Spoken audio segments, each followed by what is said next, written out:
Hey everybody, Brian here, back with what I picked up over the past month or so of December, I believe. It's a new year, 2017, and I hope all of you had a great Christmas and have a great 2017. So I'll go over what I picked up since the last time I had a video like this. We'll start with stuff that wasn't Christmas related, games-wise.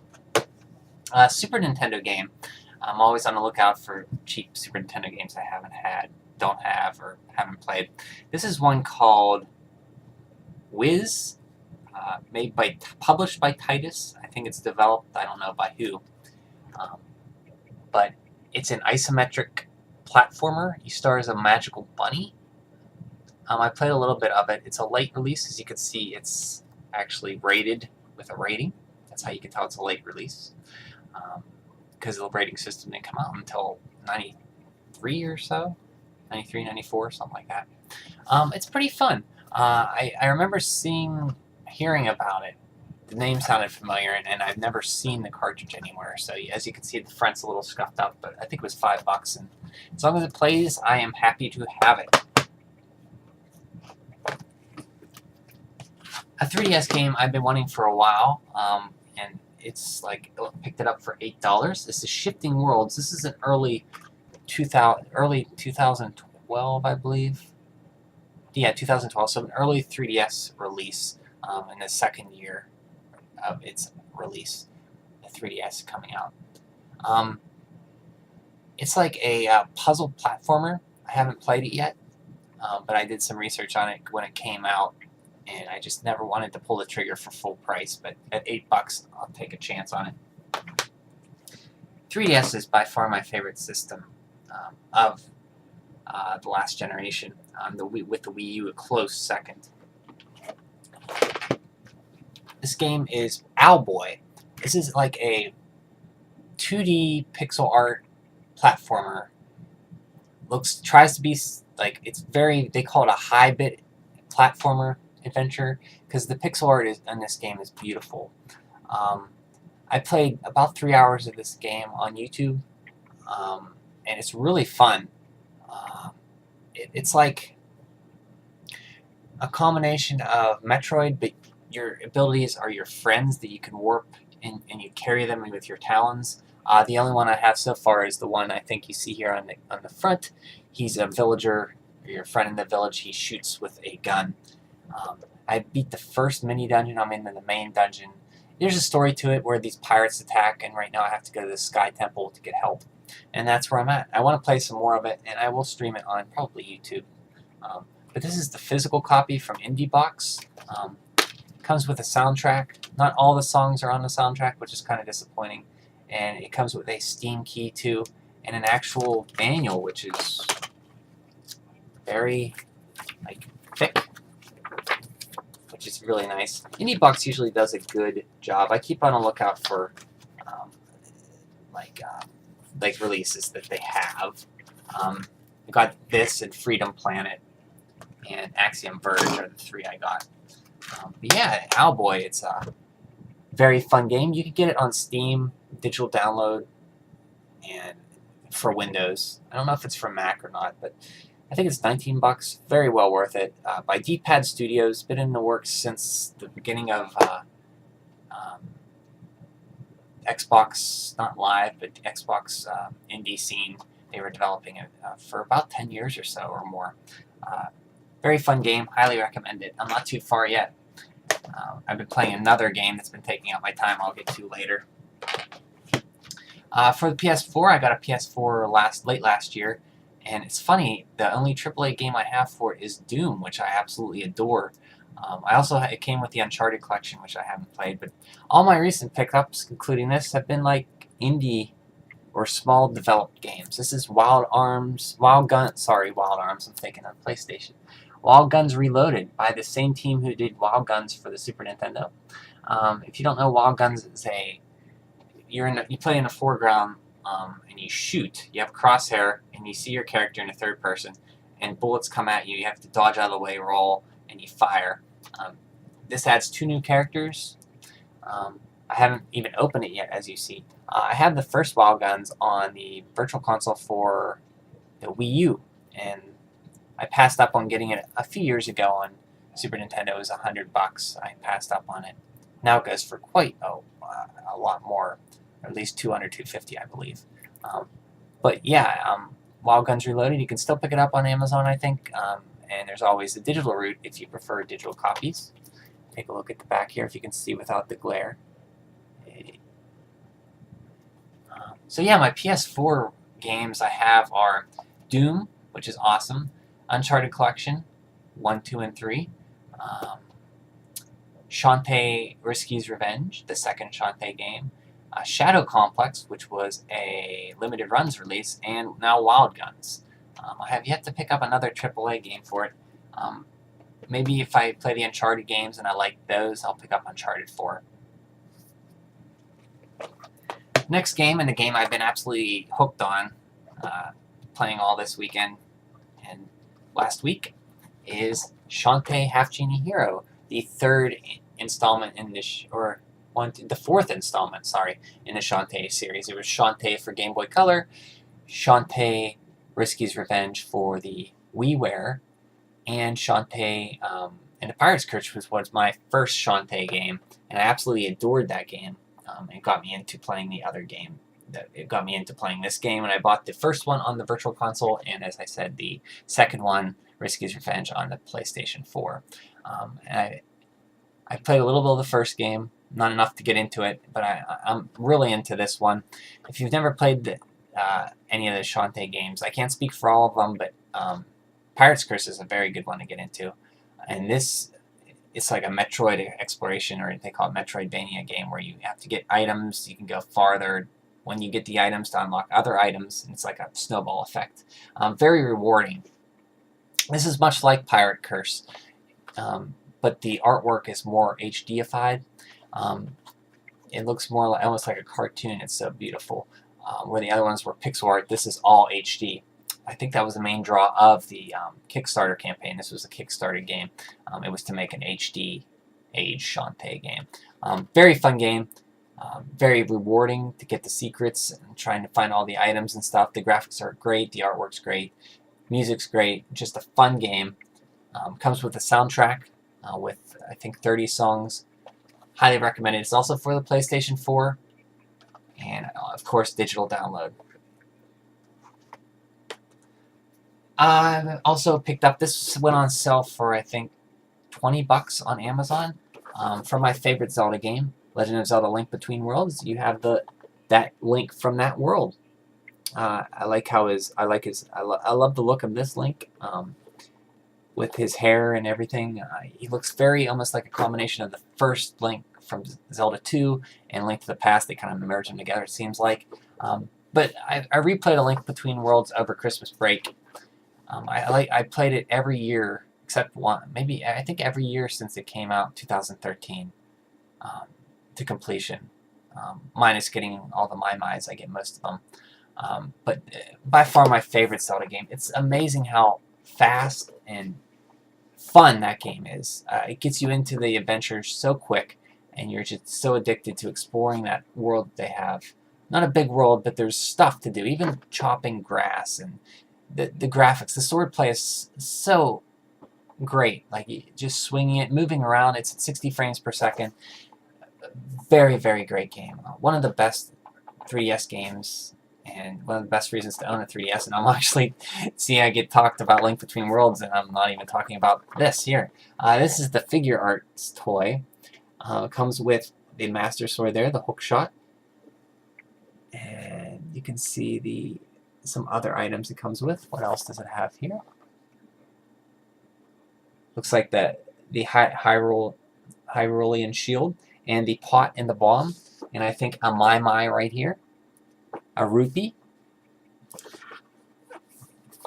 pot, always hard to get, bomb, pot, Hyrulean shield, another face for Link, a Master Sword, hookshot, and I think that's a magical wand, like a sand rod or fire rod or ice rod.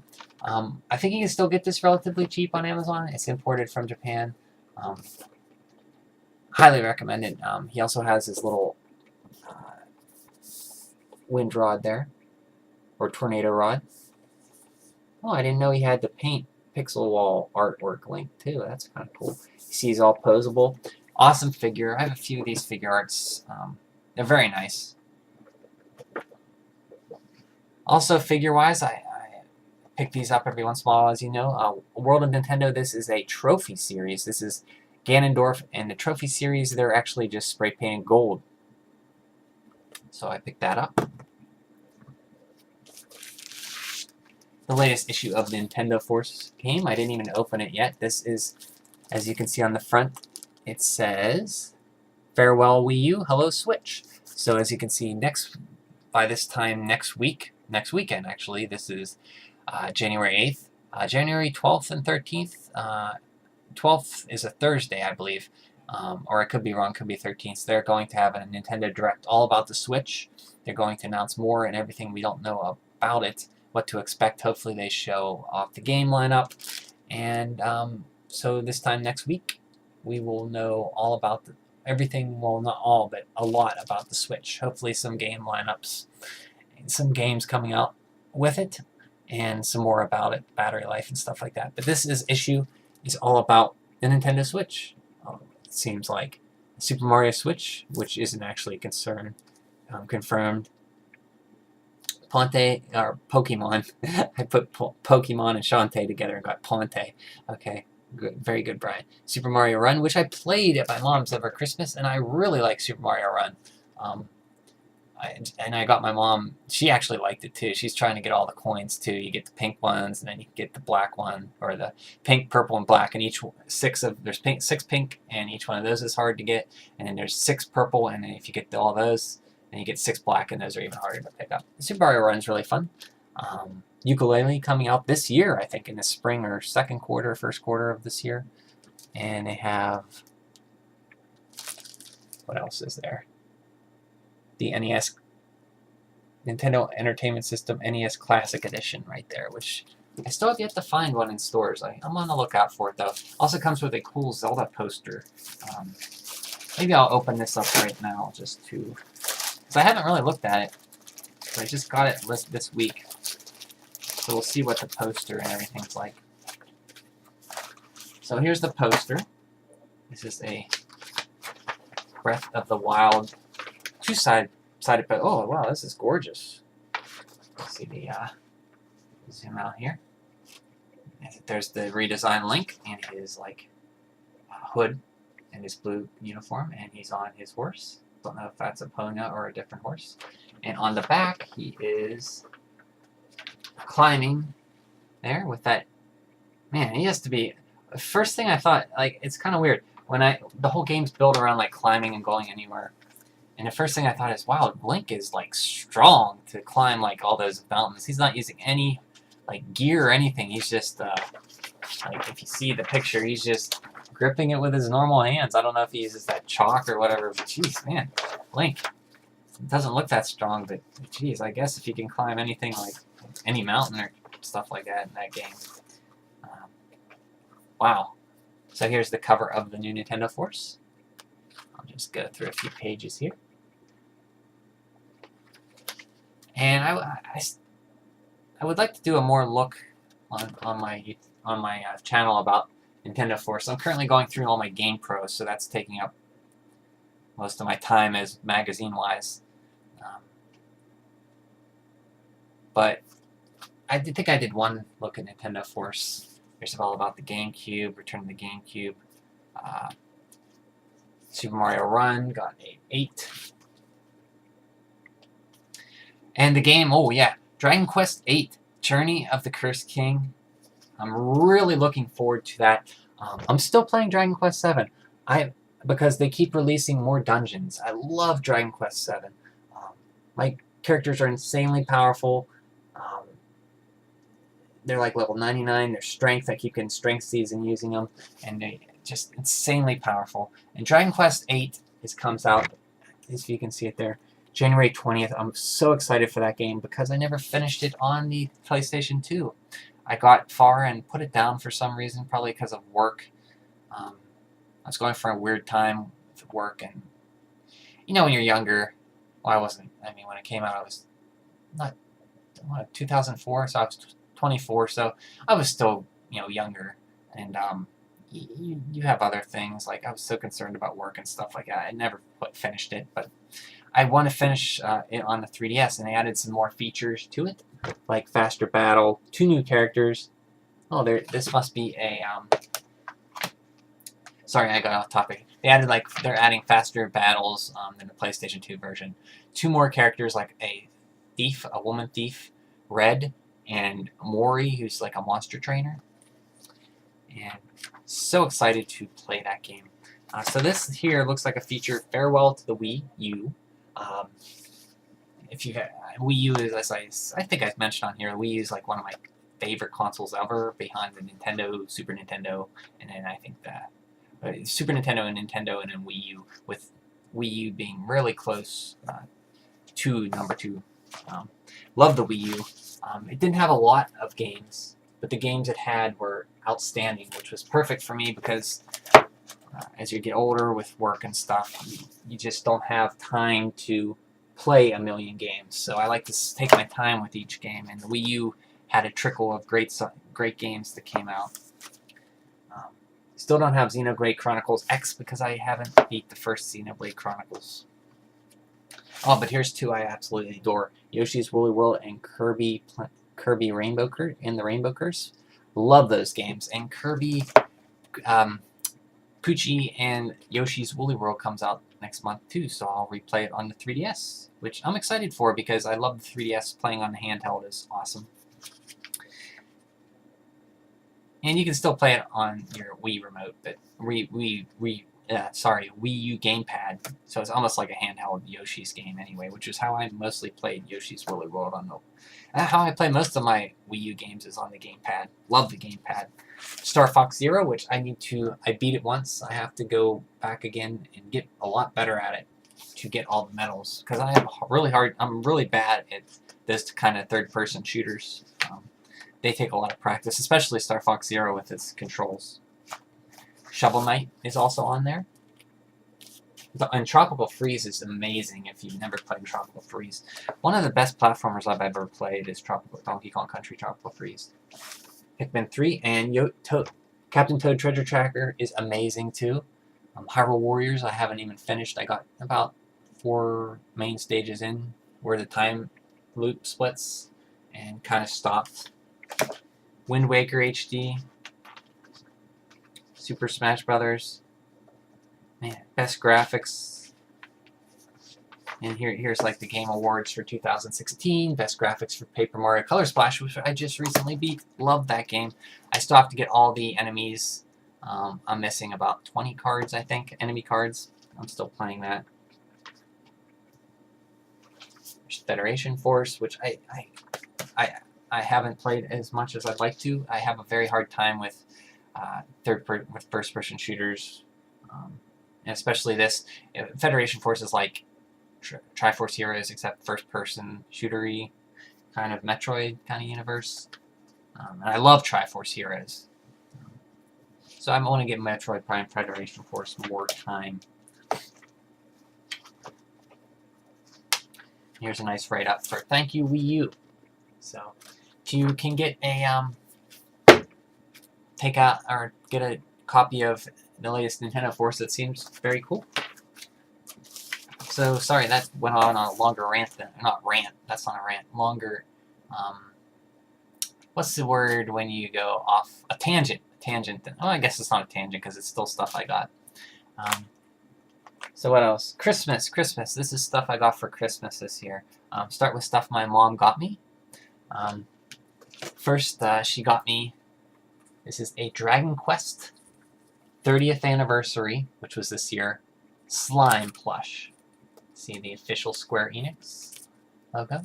So I finally have a Dragon Slime plush. Dragon Quest plush, I should say.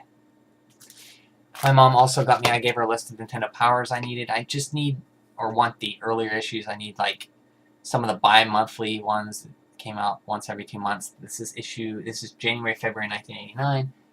Zelda 2 came with, it has the poster in it too, with the World of Hyrule from Zelda 2. I'll open this up to show you.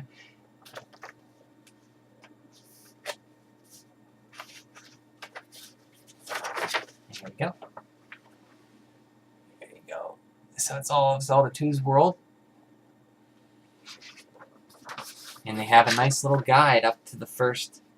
Looks like, let's see, where's this go? On Zelda 2, looks like they go up to Maze Island. Well, they go quite a bit.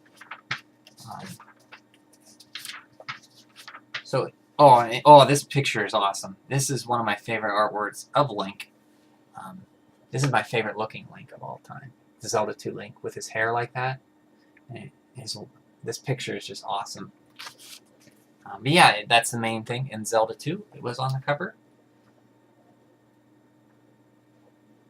Excuse me. Oh, all these counts for corners. Look, before they had video capture, almost like they took like pictures. You can't really tell by my camera quality, but like really grainy pictures of the screen. What do we have here? Upcoming games. We have Friday the 13th, which I kind of liked. I remember my cousin had it, and I liked Friday the 13th. The music was very haunting to me. Rampage, which I played a lot of Rampage. Qbert. Oh, and Ninja Gaiden. Right there. Man, Ninja Gaiden. That's the game that... So much nostalgia for, just for the cover alone. I remember seeing it in Wars and bugging my mom to get it. Love Ninja Gaiden. Love it. Guardian Legend. What's New in Rock and Roll. Debbie Gibson. Huey Lewis in the News. Good old Huey Lewis. Ness Achievers.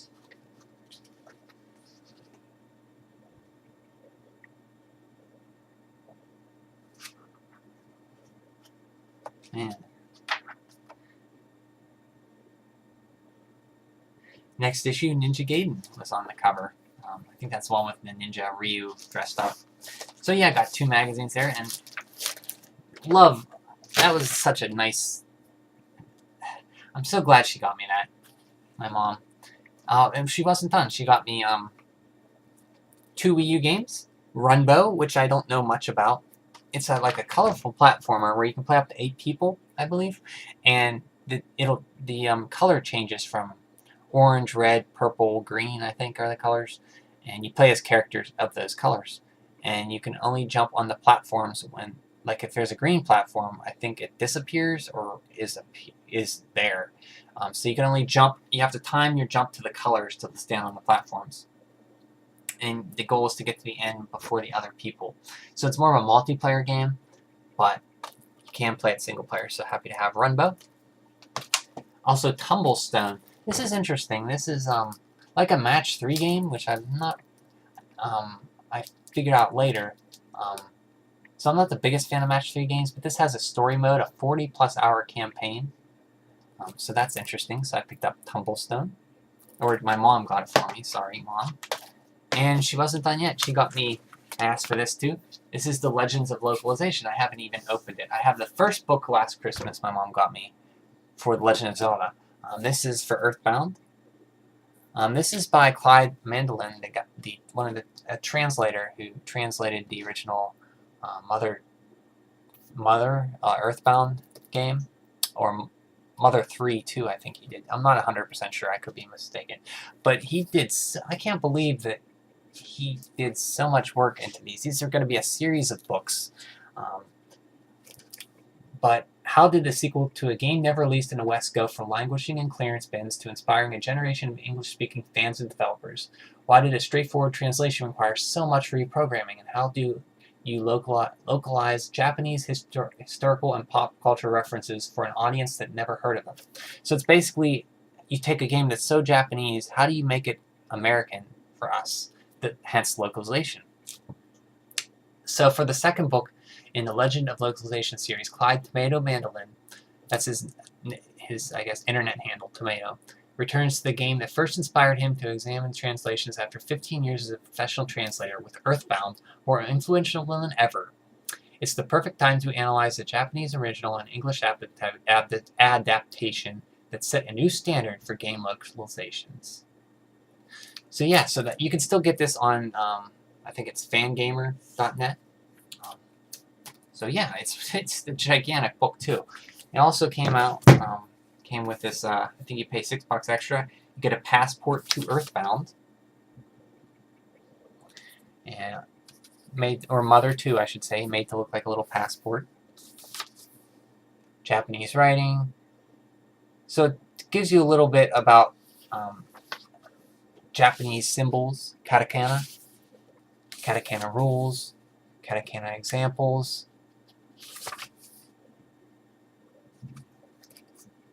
Very interesting.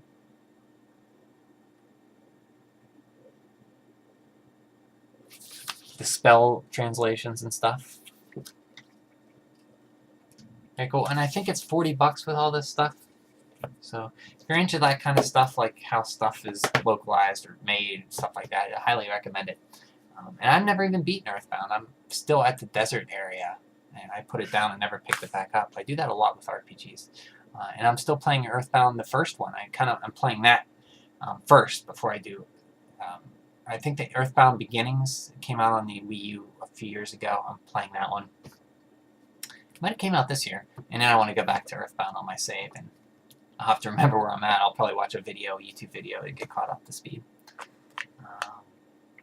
Okay, 2 more things. This is from my nephew who's 9 years old. He's into Mario a lot and video games. I got him a Wii U, and I got him a 3DS this Christmas, one of those $100 ones. He loves Mario. He loves Minecraft too, and he loves video games. He got me these little Connect figures. I didn't even know these were a thing. These are Connect, the attachable Lego, but not Lego, construction sets. Are licensed Nintendo figures. You see them here. So I opened these up, and I got a Goomba, like this little guy, and Yoshi. So thanks to Evan, my great nephew, for getting me this stuff. Looks like Yoshi's leg fell off. They could pop back on together.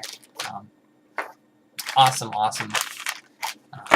So that's everything I got for the past few months. Sorry, I went on a little, got tangent on the, so it went a little longer than I wanted it to. But I hope everybody had a great Christmas, and here's to a new year, 2017. I hope it's great for everybody, and I will talk to you again soon. Take care. Bye.